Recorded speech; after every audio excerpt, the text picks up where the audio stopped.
معافی مانگتے ہیں، ہم نے جھوٹ بولا تھا، غلط باتیں کی تھیں، ادارے تو بڑے مہان ہیں، بڑے فرشتے ہیں، یہاں پر فرشتے بیٹھے ہوئے ہیں، تو یہ باتیں کروانا یہ چاہ رہے ہیں۔ یہ اتنے چھوٹے لوگ ہیں۔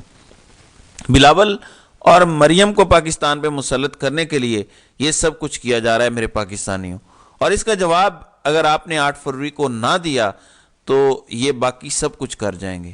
میں آج آپ کو لکھ کر دینے کو تیار ہوں، یہ عمران خان سے اتنا ڈرے ہوئے ہیں کہ اسی لیے یہ عمران خان کی جان بھی لے لیں گے۔ گو زندگی موت تو اللہ تعالیٰ کے ہاتھ میں ہے، لیکن یہ اپنی طرف سے دنیاوی طور پر تمام اسباب استعمال کریں گے، کیونکہ انہیں پتہ ہے یہ بچ گیا تو ہم نہیں بچیں گے۔ 8 فروری کو آپ نے اگر نہ صرف ووٹ ڈالا بلکہ RO کے دفتر سے حقیقی فیصلہ لینے تک اس کی حفاظت کی تو آپ پاکستان کو بھی بچا لیں گے اور عمران خان کی زندگی بھی محفوظ ہو جائے گی۔ عمران خان نے اپنے وکلاء کے ذریعے اور اپنی بہن کے ذریعے یہ میسج باہر بھیجا ہے کہ نون لیگ کے لیے الیکشن کمیشن کا سارا آن لائن سسٹم، جسے الیکشن مینجمنٹ سسٹم کہا گیا ہے، یہ ہیک کر لیا گیا ہے نون لیگ کی طرف سے۔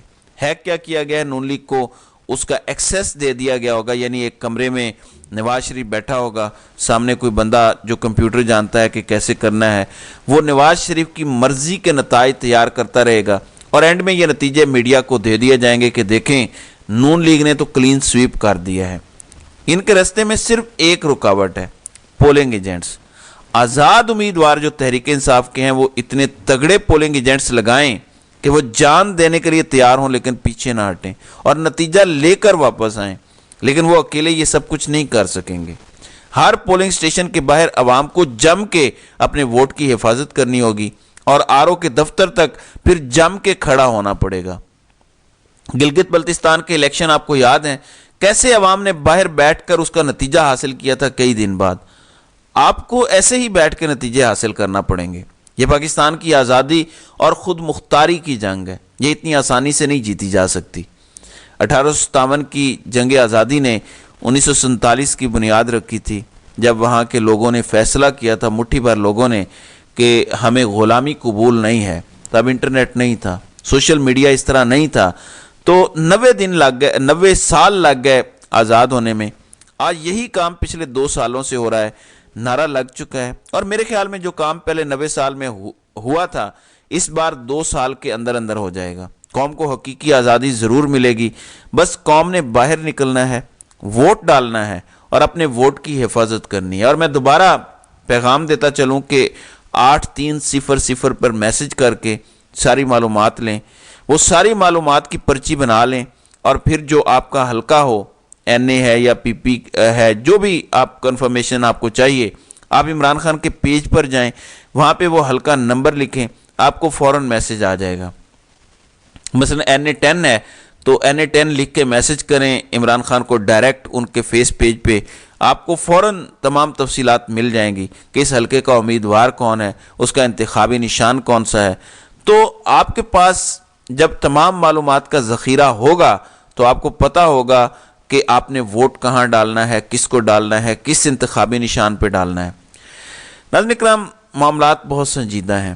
پچھلے سال سے میں آپ کو سمجھانے کی کوشش کر رہا ہوں کہ معاملات اتنے سنجیدہ ہیں کہ یہ لوگ یہ فیصلہ کر بیٹھے ہیں کہ قبر ایک ہے اور بندے 2 ہیں۔ ایک طرف بادشاہ ہے، گو بادشاہ بدل چکا ہے، نیا آ چکا ہے۔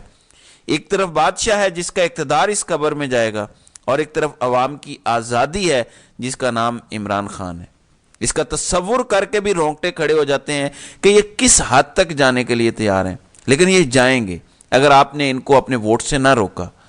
یہ آپ کو ڈی مورلائز کریں گے کہ دیکھیں جی نون لیگ نے تو ہیک کر لیے ہیں کمپیوٹر۔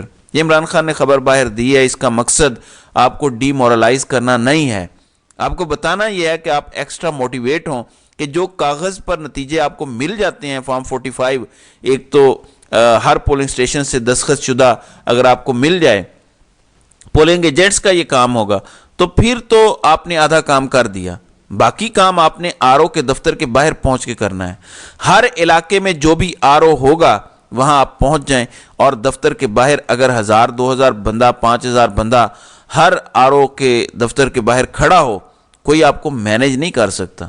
اس دن اتنے بڑے لیول پر الیکشن ہونا ہے کہ اتنی پولیس ڈیوائیڈ ہوگی، ادارے ڈیوائیڈ ہوں گے کہ آپ کو اس دن کوئی بھی بزور بازو روک نہیں سکتا۔ اگر آپ جم کے کھڑے رہے تو 9 فروری کی صبح پاکستان کی حقیقی آزادی کی صبح طلوع ہوگی۔ تو ناظرین اکرام، آپ کی اس ویڈیو کے حوالے سے کیا رائے ہے؟ آپ اپنی رائے کا اظہار کامنٹ سیکشن میں ضرور کیجیے گا۔